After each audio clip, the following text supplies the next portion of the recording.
Aloha! Kids, you're back. You're really back. I know. I last time I talked to you was on Easter, which was I'm not going to say how long ago it was because I owe you a couple. I owe you a couple more. But a lot of things have been happening with Uncle Martin, so I no, it just may have been just opposition. Sometimes happens, kids. Opposition. So I got a thumbnail for you. Excuse me. I've been promising you for a very long time. It's I've said in the past. I said I don't care, and then I said after that, but I am concerned,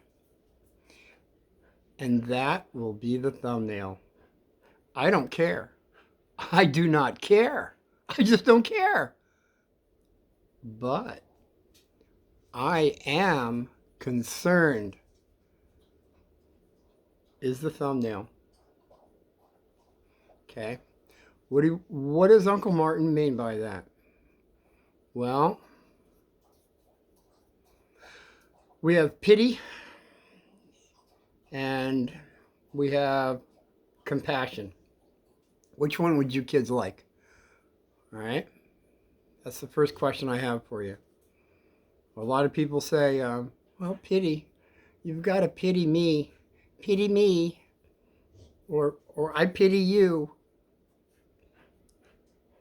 Well, then you can't sit around and just pity yourself, all right? It just doesn't feel as positive. You got to have at least one more person that's going to pity you. You're going to be pitied, and then you're going to pity them. And if you get a bunch of people around you, then it's going to be, excuse me, oh, I have all this coming down on me, and pity me. And they're going to say, oh, we pity you. But this is what, and then everybody outdoes each other to where everybody's sitting around, oh, yeah, but I pity you, you pity me. And then all of a sudden we're having a pity party. A lot of people having a pity party. But then after everybody leaves, you're back by yourself. It was fun and joyous for a little bit while everybody's pitying each other. But then what happens is you're right back in the same little dumps that in the hole that you're still in the same hole. So pity is pretty much sorrow and sympathy. And compassion is understanding the suffering and wanting to help. That's the difference, kids. The compassion side is when you can understand somebody's situation, the suffering that they have, and then actually wanting to help them. Where pity, you don't get that. All you get is sorrow and sympathy, which is great while it's going on, but when everybody leaves, how do you feel? I wanted to bring that up because that's what I'm trying to get across with I don't care. Because I know it's a touchy topic. I know it's so very touchy. Sickness, disease. It's very touchy. You know how I feel about touchy topics.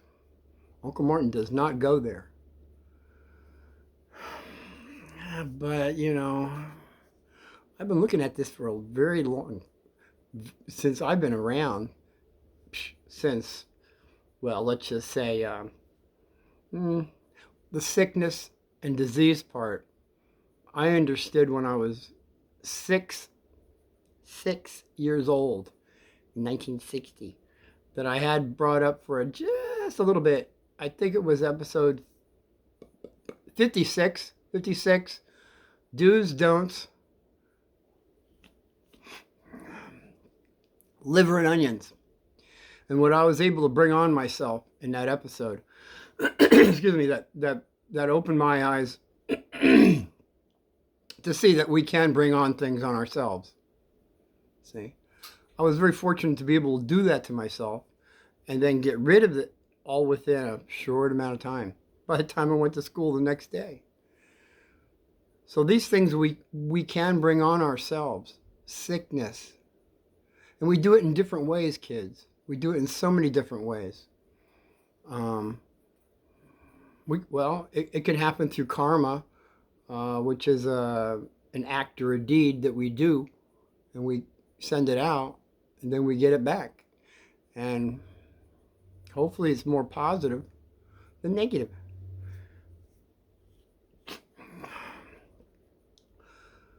We can also bring on sickness and illness by I mentioned before the 5 deadly poisons that we're going to have to get rid of out of our system, hopefully in this lifetime. Because I think we've come back enough times now to see, well, maybe Uncle Martin has something here. Maybe I can get rid of some of this stuff. The 5 deadly poisons, if we forgot what they were. The 5 Dhyana Buddhas, thousands of years ago, told us about it. And it was hatred, anger, fear, ignorance, spiritual, intellectual pride, our desires and cravings, lust, and envy and jealousy were basically the 5 that we can either keep incorporating in ourselves or can get rid of them. And that's up to you when and if you want to even recognize you have any of that stuff. Which I said before, if you say, I don't have any one of those things, well, then you're ready to graduate this little planet terrific or terrible, however we're looking at it. So it could be karma that we're getting these things. It could be hatred, anger, or fear. It can happen that way, our illnesses, because, excuse me, when we give out any one of these 3 things, it's adrenaline. Adrenaline that's shooting through our body in a negative way. It's a poison. And that poison is, esoterically, they say it's kind of a smelly dark brownish flowing off of you and actually polluting other people. Not only pollutes yourself, but it pollutes other people. People that are really in a down dumps and, I don't know, just really negative. You can kind of feel it, or maybe you can't, but a lot of people can. They say, well, I want to stay away from that person. Or they'll say, I want to go have a pity party with them. I'm sorry. I'm trying to keep cosmic humor here, and I know some people don't think it's funny because some people are sick or they've got an illness. And that's what I'm going to bring up, because when I told my dad, who had Parkinson's, when I came back from the railroad, I dropped everything. Bro says, Dad can't even feed himself. What? He can't feed himself? And I put myself on further notice, which means, I know, hindsight. On the railroad, I would have kept my seniority if I would have just worked 1 day a month.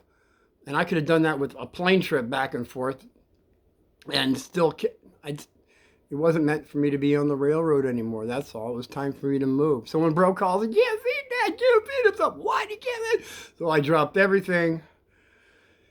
And I came out here in 52 hours continuous time, which would be another episode with Rocky. Just put that on the back shelf. So when I told Dad that, that I didn't care, and then he was going to get the black belt out. Wait, I'm jumping ahead here. Hold on a second. I didn't tell you the whole thing on sickness and disease, how it can happen. Well, these are the foundations of it happening. And you can take it or leave it. I know a lot of doctors are out there, and God bless you doctors that are keeping people alive. And the ones that are saying they're going to die, I would keep it to yourself a little bit, and then maybe help them with some other things before you give that information to them. Doctors at this time pretty much treat the effect. Not many of them go to the cause. A lot of them do go to the cause. But from what I've seen so far, they want to cut and take things out of you without even going to why that happened to you in the first place. Is that all I'm saying? We got karma, hatred, anger, fear. Then, of course, there's the complexes that we bring on ourselves. Complexes that would be like your belief system. And whatever we believe, kids, is what's going to happen to be in our life. So be very careful on what you believe, because it will manifest in your life. It just happens to be that way. So a complex would be something that you really believe, and maybe you break that belief system, although you still believe it. And then whatever it is that you're going against, you're going against something you believe. In your heart, you believe it. Whether it's right or wrong or positive or negative, doesn't matter. But you believe it. You believe it. And by believing that and then going against what your belief is, things can be brought on to yourself. You can bring things on yourself that way. There's psychosomatic. These are things when you go to a doctor, they just say, yeah, well, that pain there and that pain there and all this stuff here, I don't, not that I don't believe you, but I ain't got no proof here, man. You're going to have to go to a psychiatrist or psychologist. That's all I'm out of my field. So they send you off to a psychiatrist or psychologist. I kind of went into that briefly. I believe in a nutshell, basically it is the psychiatrist will feed you medicine, pills, and the psychologist, excuse me, will be dealing more with listening to how you speak, what you're speaking about, how you're explaining yourself, and pretty much your behavioral patterns would be the psychologist. So you'll be going to one of those guys. And then it could be also, excuse me, frog in my throat again here. Could also be your diet, a simple thing as your diet. And diets are not very simple. Not many people know how to, they got different ideas on diet, what to eat, and everything. I will have an episode on the proper combination of foods for anybody that has gas out there. Might be able to help you. If you're interested. I know the people around you will definitely want to hear this one. It'll be the thumbnail. Gas. Sorry, I'm just trying to keep cosmic humor here, and it's really difficult because it kicks in on me so many times on different levels that I'm trying to keep it on an even plane of our sicknesses and how it affects us. And it's through our upbringing of the people that are around us. First of all, kids, when you're sick, as you well know, kids, when you're sick, you have a tummy ache, you have sniffles, you have a cold, you're sick. Do you not get attention? You're darn right you do. There's more people around you than you can shake a stick at, hopefully wanting to help you rather than just give you attention. But you're going to still get attention, whether you get helped or not. You will get attention. And do you know what we live for here, kids? Most people do. They live for attention. And people will do anything in the books to get attention. People do crazy things to get attention. It's just the way human nature is. Some people will go to the extent of being sick. It happens that way. Not that they really consciously want to do it this way, but it does seem that they're getting attention. And it could be just simply, I don't know, you had somebody all your life that you dealt with, they were in bed. They were in bed and everybody was around them and they were helping them get their food and medicine and pills and all that stuff. And you acquired an understanding that it's a heck of a nice, well, they're getting attention. And maybe you're not getting any attention. And kids, that's what happens when you're well. When you're well and you're walking around strong and you're just well. How much attention do you get? Well, not as much as when you're sick, you see.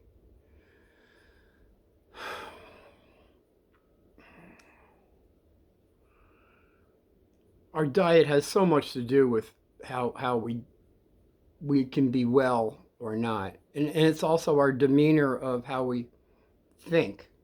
Our thought has so much to do with it. When I say I do not care, I put it in the category of caring can be worry. Worry is fear. We must eliminate worry and fear from us. Because there's people who say, I care for you. Oh, I care for you because I worry about you. I worry about you so much that I care for you. Those are the people that I'm talking about, that I say now, whatever it is that comes your way in life, don't care. As far as, I don't care. I mean, this is like really terrible today, but I don't care. I am concerned why it's happening to me. I am very concerned, but I really don't care. I know it's going to be whatever negative thing it is or positive thing it is. I'm looking at it as more of, I'm concerned why.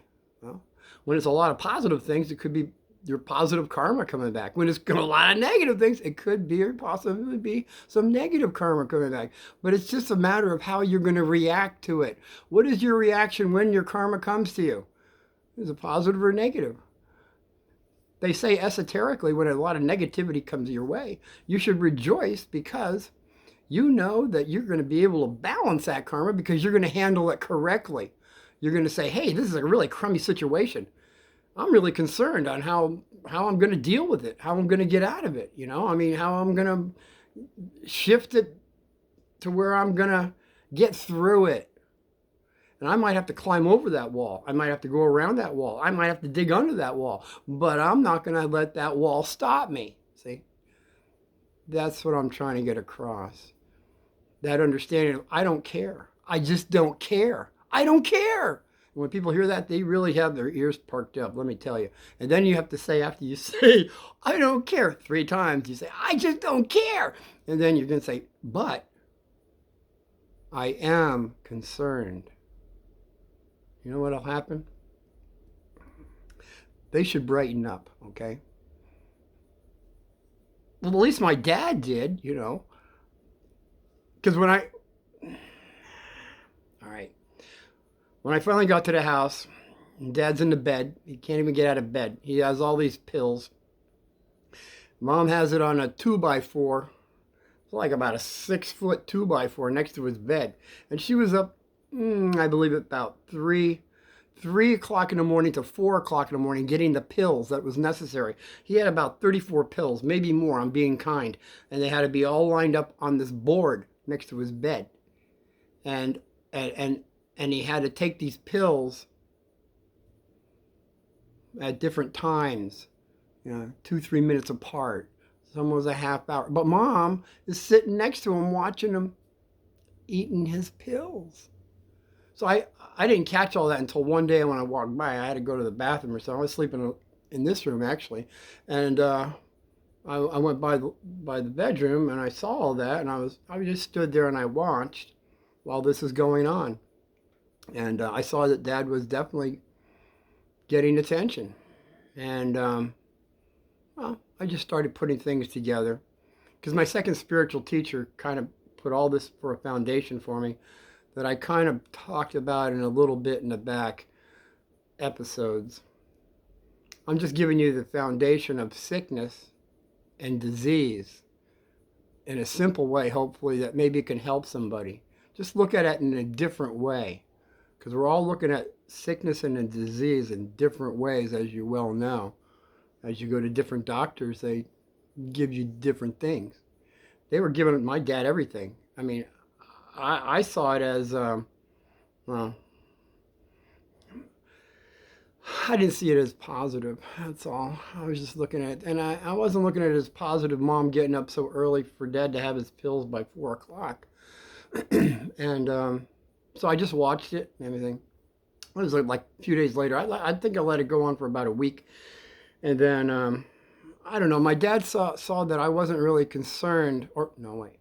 He saw that I didn't care. I didn't recognize this Parkinson's, first of all. I was looking through that to what was causing this ailment that he had being diagnosed as. And that's what I was looking at it as. I have certain understandings of psychology. Mom was a psychologist in her own right.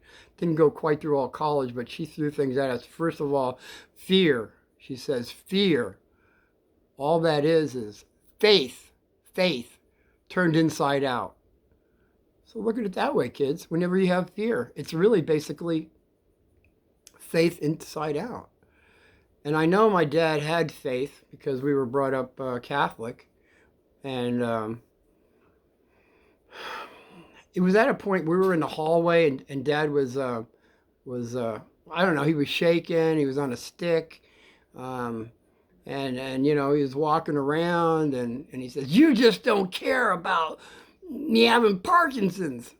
And I said, "Dad, I don't care." He looked at me like, "What? You don't care?" "Dad, I do not care." And then he said, "You don't care?" I said, "Dad, I do not care." And at that point, the third time, he goes for his black belt. He had his black belt on. And he was trying to get it out. I said, "Dad, wait a minute. Wait a minute. I am concerned." He looked at me and he said, "You don't care." "Dad, I do not care. I am concerned." "You don't care?" "No, no, Dad, I don't care. I am very concerned." "You are concerned." "I am very concerned." And he took his hands off the black belt. I was just trying to say, when you're concerned, it's basically because it's a personal feeling that affects another individual's happiness. See, when you're concerned about someone, you're doing this to where you are concerned about the individual's happiness. So by caring for them, that might be giving them happiness, but is it really making them well? See, first of all, this recognition of something that he had, I really felt that he could work through it through meditation, through a different way of thinking, and to basically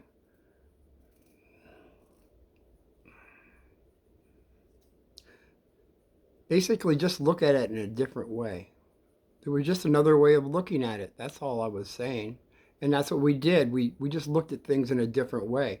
So after some meditation, some visualization, changing of the diet, we got him on wheatgrass, a few other things. I'm not going to go into that right now, but my point is that Dad, after a year, didn't have any more tremors. He was able to walk he was walking, he was running. I was running with him up Papago Buttes. He's almost outrunning me. And I'm just saying, that's when I felt, I guess it hit me like a lighthouse. So, I don't know. I'd left everything back in Jersey. And I'm really, I should have took a plane back and forth. But the reason I was supposed to leave that behind is because my destiny was now to see, hey, can I live off the land? Hey, can I do that? Oh, well, we were brought up semi-survivalists, and, well, maybe everyone thinks this, don't they, kids? They all say, can I live off the land? Well, Uncle Martin went and said, well, really, it's time for me to go. So they said, where are you going to go? Where would you go? I said, well, I heard about these Indian spiritual hot springs right up my alley. And so that's what I did. I went out for a year.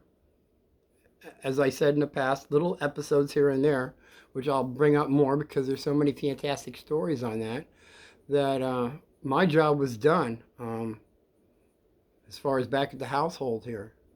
And Dad, well, let's see, that was 19, my numbers, 75. 75, he pretty much I came back a year later in 1976, and he's still doing fantastic. And now he's he's better to where I don't know. He's not on the medication. They gave him all kinds of stuff, kids. There's different medications. I'm not going to go into them because they're too touchy. Whatever medications you're on, see if that's what you really need or not. I'm not saying to be on them or not. I'm not saying to go to a psychiatrist to get a bunch of pills. And I'm not really saying to go to a psychologist that would be maybe listening to your words and how you're speaking on explaining yourself and maybe your behavioral patterns. I'm not going to say to go to that one either. I know through your free choice you'll pick correctly though. So I don't care. But Uncle Martin is very concerned. And that was the thumbnail that I had for you kids today. That the non-caring, which would be under the understanding of fear, of I care so much and I fear for this person, is not going to help anybody. It's going to be when you're concerned. It's sort of like empathy. Empathy is understanding someone's feelings, see. Empathy is something we should all have for each other. We see somebody that's fallen down. Hopefully we have empathy to go help them up rather than stand back and laugh at them because they can't get around and they've fallen. A lot of societies like that way, kids. You know, I know you kids aren't that way. I know you kids, when someone's coming out of the grocery store and the doors are shutting down, I've seen you jump in front of the door and say, I've stopped the door from closing on you. And that is very positive. I know you kids are just wanting to help. And maybe I'm just putting it out there in a different way of really not caring, but being concerned. I don't know if that helped anybody to understand what I'm trying to say. I know they're going to take my words and twist it around somewhere down the road, but I got two of them for you. I don't care, but I am concerned, and it'll probably be me saying I don't care, and then there'll be stop on that. Come on, here he is saying he doesn't care. But the other part is that I am concerned. I am very concerned. And that was if anybody just came in early here, you haven't seen any of the past episodes, if you ever do, I don't know, or those that have seen it, you'll see what I'm talking about whenever I said, I don't care, but I am concerned. Is the thumbnail until I see you again, which will be shortly. Be well. And aloha, and may peace be with you always.